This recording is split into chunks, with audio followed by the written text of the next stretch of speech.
कुठलाही दागिना अंगावर घालू नये. पोत पांढरे काळी बिडी अजिबात नाही घालायची. पांढरं शुभ्र वस्त्र घातलं पाहिजे. आपल्या मुलाला दिलं पाहिजे, आपल्या मुलीला दिलं पाहिजे, आपल्या पतीला सांगितलं पाहिजे. या परिवारात जर तुम्ही असं केलं तर तुमच्या घरात बुद्धमय वातावरण निर्माण होईल.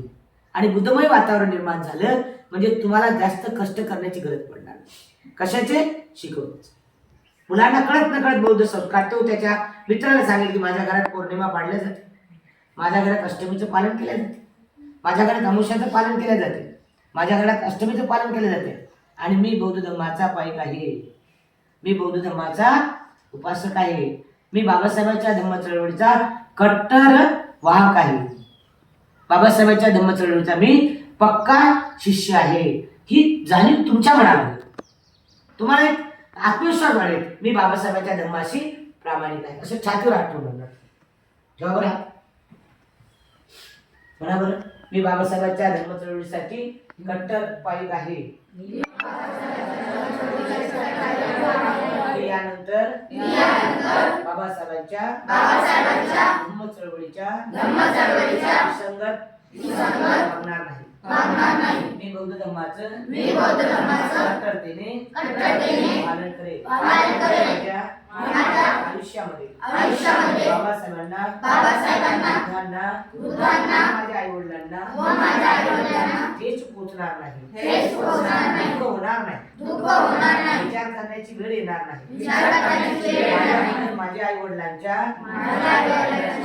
डोळ्यामध्ये अश्रू कधीच येणार नाही, असं मी वागणार नाही. या जगातल्या जेवढ्या महिला आहेत, एक महिला सोडून माझ्या सर्व बहिणी आहेत, माझ्या सर्व आई आहेत, माझ्या सर्व मावशी आहेत, माझ्या सर्व काकी आहेत, माझे सर्व नातेवाईक आहेत. आणि मी महिलांचा मी महिलांचा सन्मान करेल, त्यांना सन्मानित वागेल, त्यांची छेडछाड करणार नाही, संरक्षण करेल, प्रसंगी त्यांना साथ देईल, वेळ प्रसंगी त्यांना साथ देईल. माझ्या आयुष्यात विचार करणार नाही, माझ्या आयुष्यात कुठल्याही लेडीज प्रती अपमान करणार नाही, अपमानाची वागणूक देणार नाही.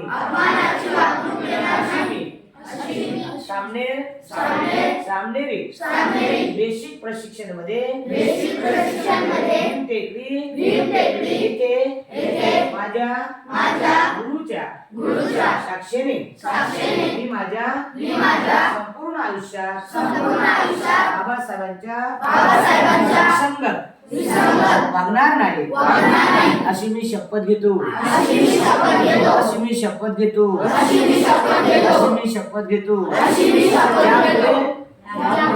मी माझ्या आयुष्यात उद्ध्वस्त होईल. उदाहरणार्थ दारू, गांजा, सिगारेट, बिडी, पुडी, सोप हे मी नशादी पदार्थ सेवन करणार नाही.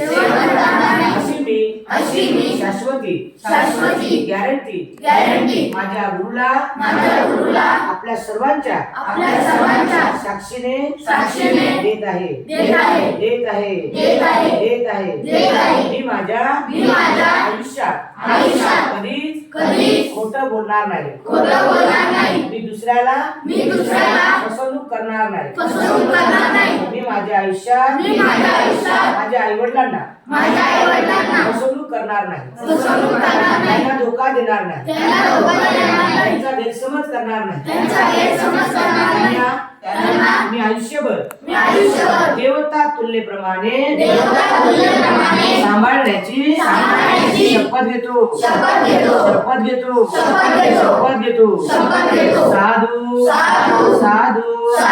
साधू म्हणा. बुद्धां नमामि, धम्मं नमामि, संघं नमामि. ठीक आहे, हा तुमचा प्रूफ आहे. आता जाऊन फ्रेश व्हायचंय, आंघोळ करायचंय, नाश्ता करायचा आहे. माताजी त्या प्लेटी बिलकुल